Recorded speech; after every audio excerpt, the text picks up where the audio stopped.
Video games have come on hard times these days with closeout sales, discount prices just about everywhere. But what about computer games? Well, as computers have gotten better, computer games have gotten better too, with vastly improved graphics, much more sophisticated text handling, and much greater speed. We'll take a look at some of the newest and hottest computer games next on the Computer Chronicles.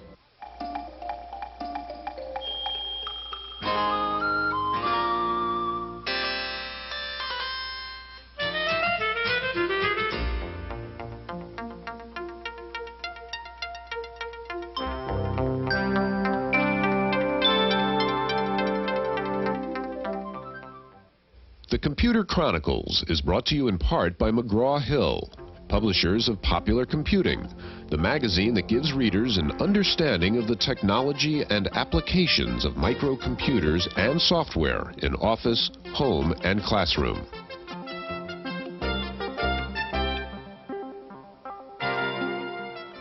Welcome to the Computer Chronicles. I'm Stuart Chaffee, this is Gary Kildall, and the subject obviously is games, Gary. And I'll bet you've seen some pretty swift computer chess games before, but I want to show you this one. This game not only has good computer logic in it, but as you can see, it moves the pieces all by itself, can even play both sides if it wants to all by itself.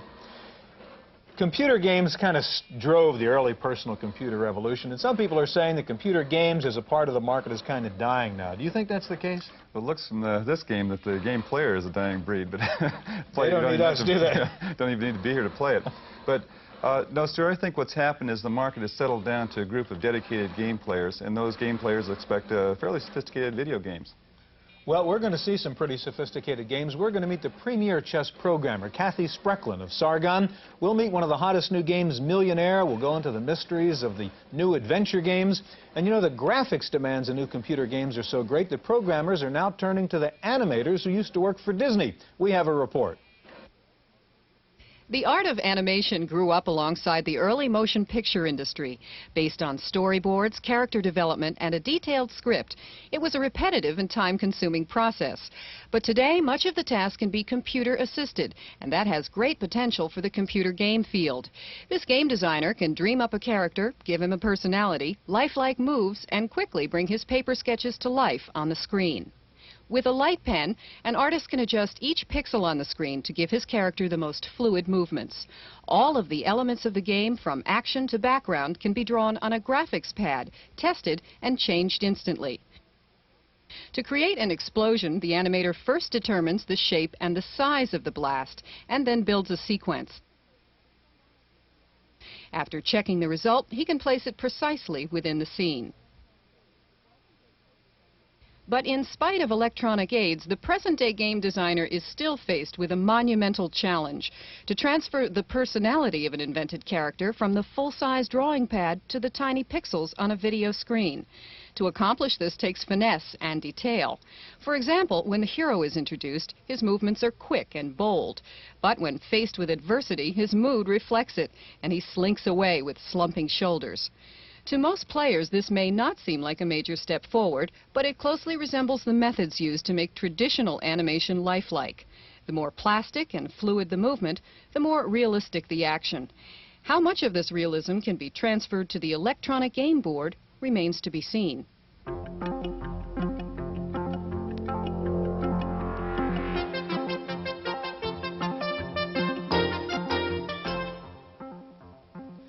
I'd like to introduce you now to Kathe Spracklen, the writer of Sargon, and Jim Zuber of Blue Chip Software, creators of Millionaire. Gary. Kathe, you know, one of the amazing things about chess games is it seems like it was 15 or 20 years ago that chess programming on a big computer system was a major research topic. And then one day I walked into Macy's and saw a little chess program and a tiny little board. What happened to cause that to take place anyway? Obviously, the microcomputer revolution, the existence of a single chip computer. I guess it's like if a new mountain sprung up in the world, all the mountain climbers would rush to it. And there's a new processor out there. You've got to see what it's capable of doing. But it seems like there's a lot of work or a lot of programming would have to go into just all the strategies that would take place inside of a chess game. What is the basic way that you construct a chess program? Okay, yes, there is a lot of work that goes on to it. What you have to do, like any big project, you have to break it down into manageable steps. And we divide it up into move generation, How do you get the machine to understand what is a pawn move, what is a queen move? Then you have to have evaluation. Now that you can make moves, which moves are good moves, which moves are bad moves. And that gets you into the whole concept of search, look ahead, which is another whole topic. How can you make it as fast as possible so you can see as far ahead as possible? And then there's another whole realm which has to do with graphics displays and user features, and how do you let the human being get into the program as much as possible. Okay, in the case of the Mac, now you've got a very graphical interface here, obviously. Was that quite a change in the... Oh, it was, but it was delightful. You know, it was like presenting a kid with a mountainous ice cream sundae. It was everything you ever wanted and a computer never had before. Between the Well, show us how you used the Mac, in fact, to augment Sargon. Okay. Well, the first thing, the most obvious thing, is how do you make your moves in the computer? When we were dealing with older generation machines, you had to type in coordinates that represented the squares of the board, like E2, E4 for a pawn move.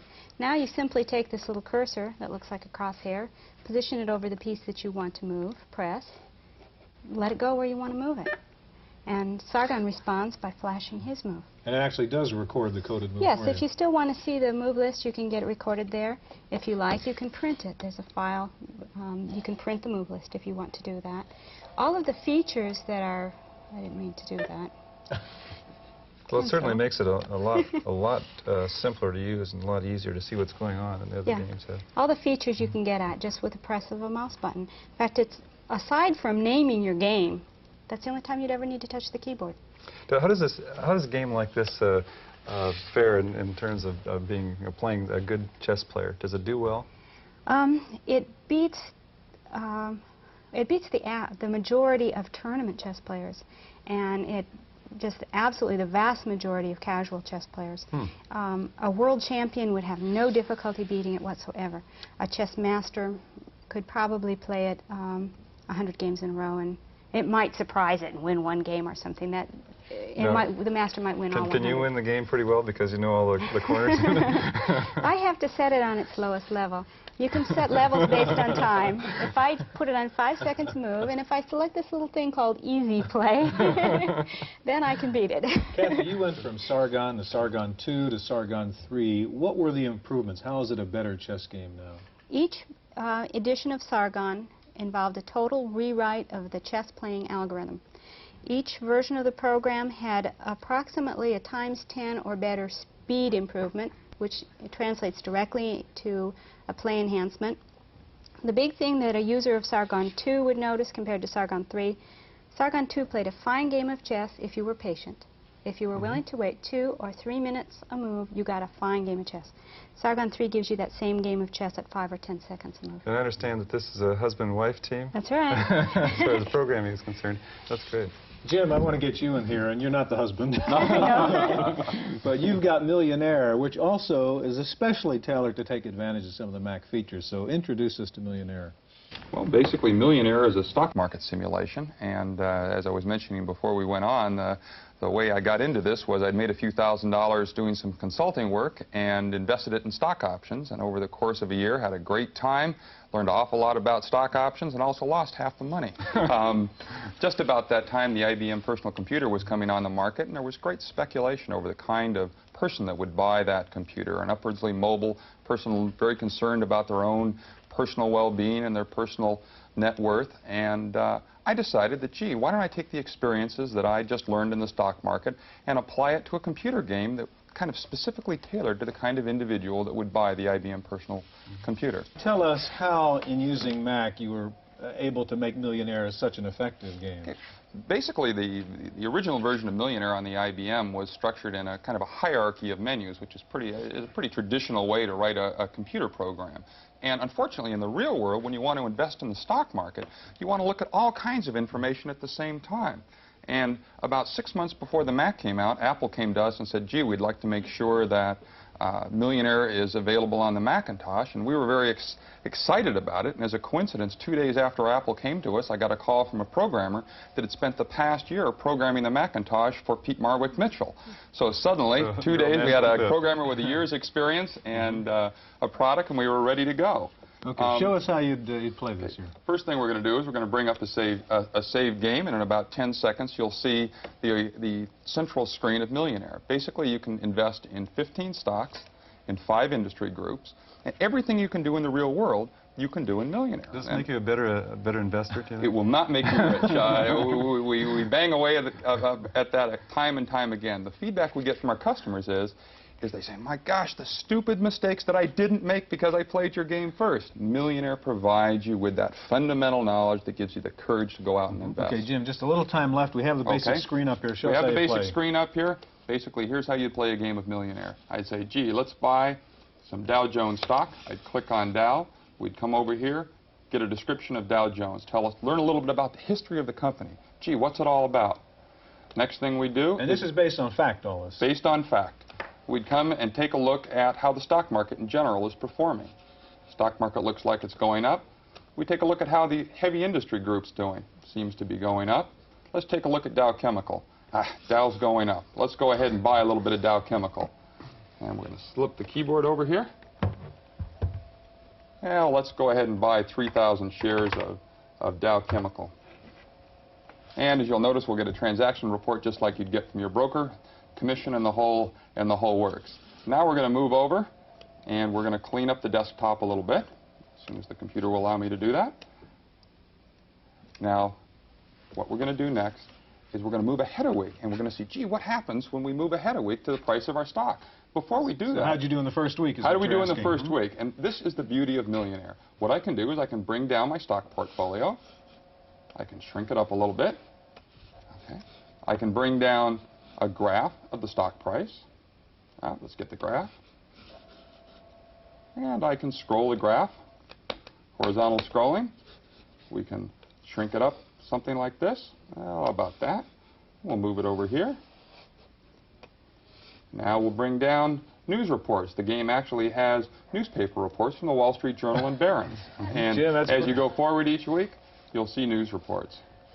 This really shows the power of the graphical interface. The Macintosh is a very, very powerful computer. Now what we'll do... I'm going to have to interrupt you, Jim, because you don't have time to see the rest of it. As tempting as all that is. Actually, some of the hot games this year are, of course, the adventure games, and we're going to take a look at 2 of the most impressive adventure games in just a moment.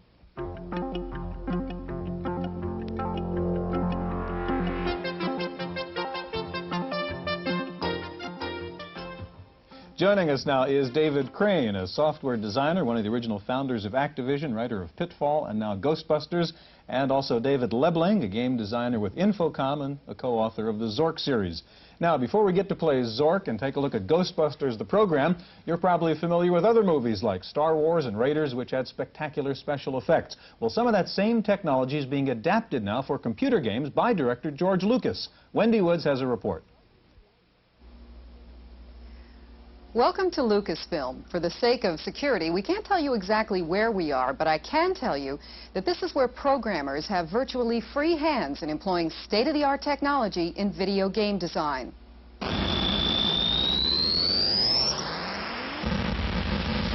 Rescue on Fractalus is one of the first 2 games from the movie company.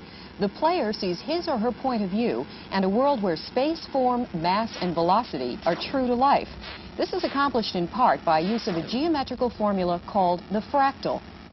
What the fractals do is it takes the altitude at various points on the terrain, and then it uses a repeatable technique for randomly generating the cragginess or rocky edges that connect these points of altitude. Artist Gary Winnick designed the amusing and surprising creatures in the game.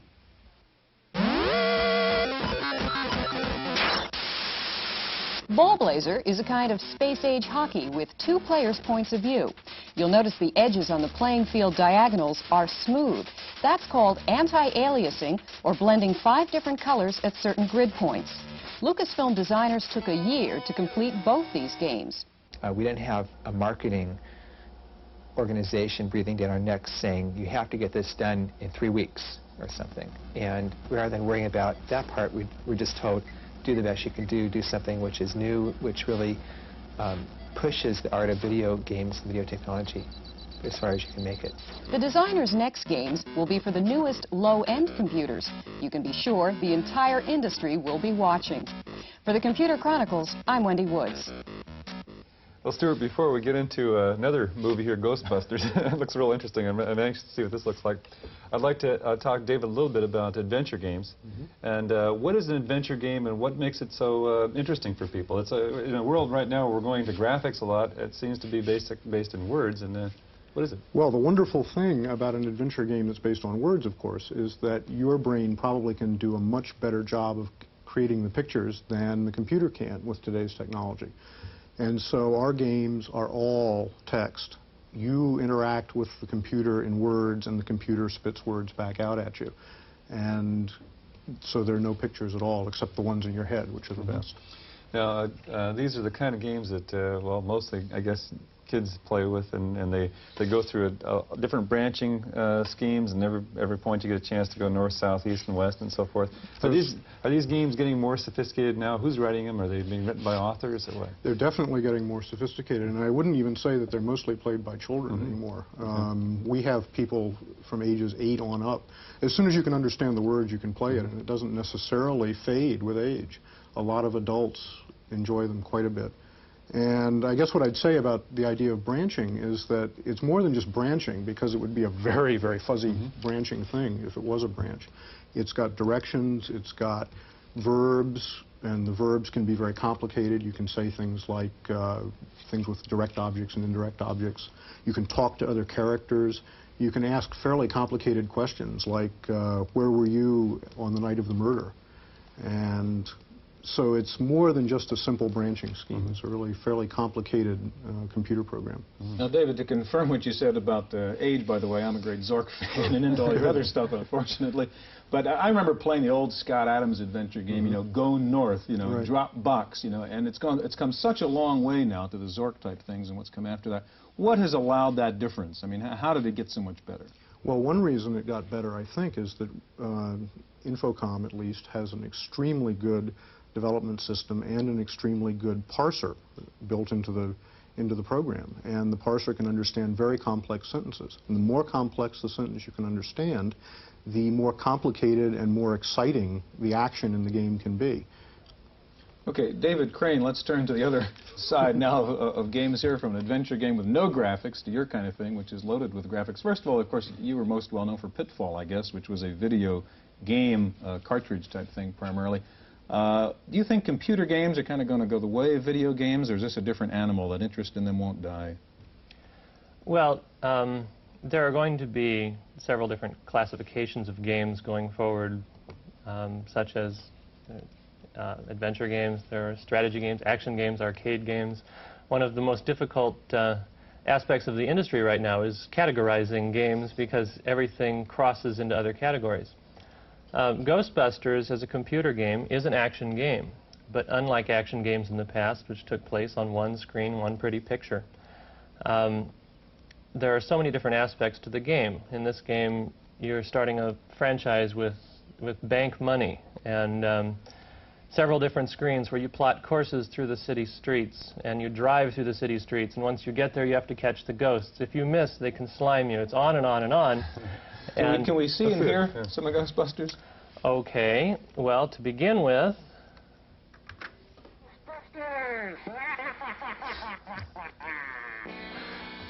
the game begins with a screen which has no playability. It's a title page, and if you watch for a little bit, we'll find a little bouncing ball comes along the screen, and you can sing along with the game. If you don't feel like singing along, or if you don't have a crowd in your living room to yell Ghostbusters at the appropriate time, the machine will do that for you. Okay. When you hit the space bar. When you hit the space bar. Now, I understand it took you as long to write this opening frame as it did the rest of the game. Is that true? No, that's not really true. It's something that I wanted to have in the game, and I didn't do it until the last week, actually, of the project, because it's more important to me that the game plays correctly and that all the details are in it. But something like this is an added feature that I like to provide to the consumer. Nice attraction. Now, David, let me ask you, computer games have been very innovative in the Zork type things and Pitfall. Computer games have kind of led the way. Does it concern you that we're now kind of repackaging movies? I mean, has the game business now gotten to the movie business and the pop music business? Not in my opinion. It's been attempted many times before to make games out of movies and any kind of merchandising you can name. In fact, this game began before the movie Ghostbusters as a game of in a very similar fashion of driving through the city streets, doing something once you get to the building, etc. But it was a game which was looking for a theme at the time. And when Activision and Columbia Pictures got together, I saw this as an opportunity to lend a theme to a game. But it's a game that people have told me they would enjoy playing whether there was a Ghostbusters name on it or not. Right, so Just kind of attractive because of the connection. Can we go a little bit further with it and see what... You want to play this? I can tell. Okay. Screen. So what are we doing? Well, I have just told it that I don't have an account number. If I had an account number, I could start with the same amount of money I ended the game with last time, which is a nice feature, allows you to build upon your account. But once I have bought my Ghostbusters franchise with bank money, I'm going to have some equipment to work with. So I buy a car and begin to equip it with my little forklift. This comes out of your capital. Okay. Buy a little ghost bait, you know, a ghost vacuum. These are basically useful comic items because the game was a comedy. But you do have to have this equipment to play the game. Now, once I have a fully equipped car, I look at the city map screen. I have Ghostbusters headquarters right below me and the Temple of Zul in the middle of the screen. But I see a flashing block which says there's a ghost to catch. Right? We've got a job to do here. Okay. Now, I'm able to drive... Custom-made movie, right? This is great. I'm able to drive through the city streets. This will come in handy later as I suck up roaming ghosts in my ghost vacuum. But here's my Slimer. So I must set down a trap, take one man and point his streamer, another man here. When the ghost is between the streams, I'll catch him. You got him. Got him. Okay. Energize the trap. My men jump up and down for joy, and the crowd yells. Okay, that's great. We have just a little bit of time left. David Lebling, briefly, what do you see as the next challenge in adventure games on that end? I think the Maybe next... turn the sound down, Dave. I think the next challenge is probably more sophistication. Moving away from the straight puzzle solving, you know, you have to get this there, or you have to do that, and into something that is a little more sophisticated, something that can do a real plot of a real novel. What we have now is sort of a short story kind of a form, and more sophistication will come as we have more sophisticated parsers and programs to do it with. Well, I'm looking forward to more adventure games and certainly playing Ghostbusters. Now, computer games, and I guess adventure games in particular, are not only a computer phenomenon, they're almost a social phenomenon. Our commentator, Paul Schindler, has some thoughts on that. I'm playing Candyland with my daughter. It's a good game for improving her color identification and her verbal skills. It's a nice way to while away the time, and I'm using it to teach her not to cheat. How many computer games can make statements like that?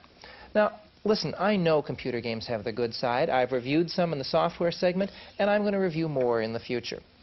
But in today's commentary, I want to ask you to consider the social effects of replacing other kinds of games with computer games. Now, let me give you an example. I cover conventions in Las Vegas a couple of times a year, and I play blackjack when I'm there. You can play it with a computer, or you can play it with people. Now, not surprisingly, I prefer to play it with people. You get more interaction, you learn more about the game. It's going to be a long time before computers can offer us that kind of interaction. Well, you may say, board games don't offer as much interaction as playing, and that's true. But before we take the next step to even less interaction with computer games, I just think we ought to consider what we're doing. Because you're going to lose more than just a rocket ship on the screen. You're going to lose human interaction. That's my opinion. I'm Paul Schindler.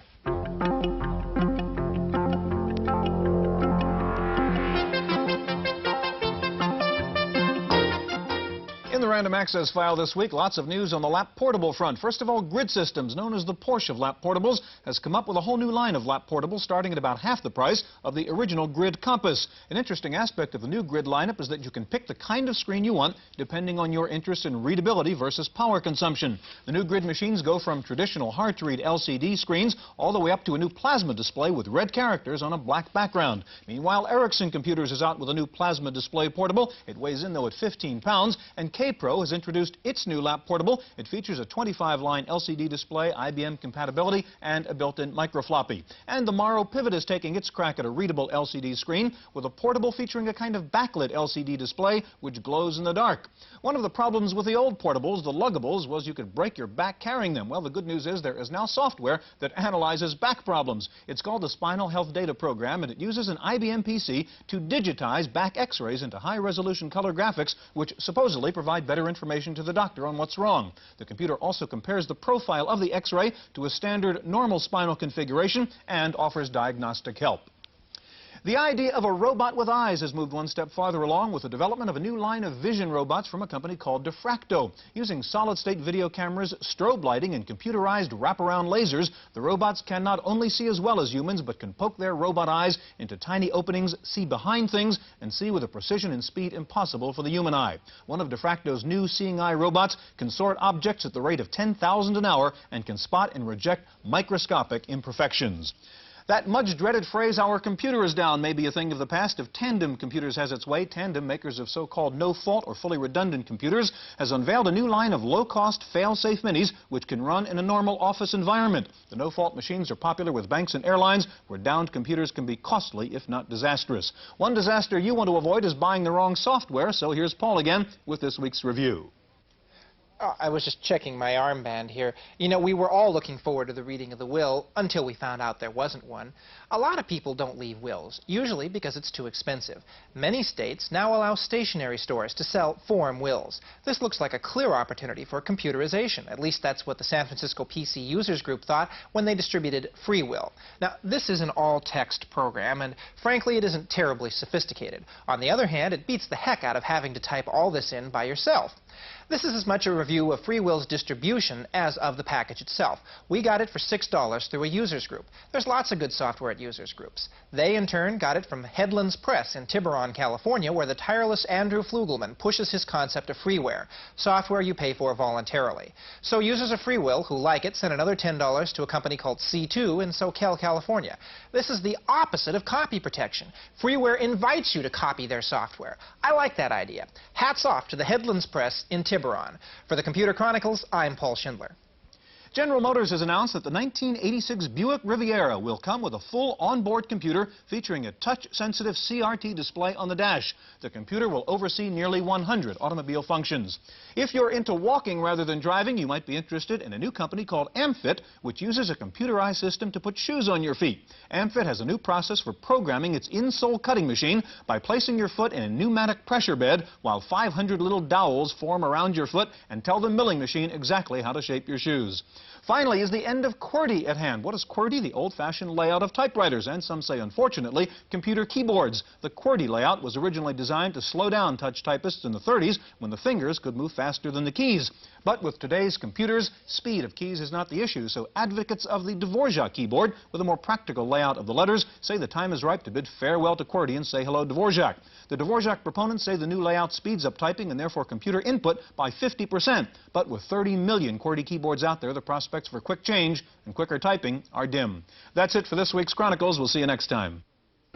The Computer Chronicles was brought to you in part by McGraw-Hill, publishers of Popular Computing, the magazine that gives readers an understanding of the technology and applications of microcomputers and software in office, home, and classroom.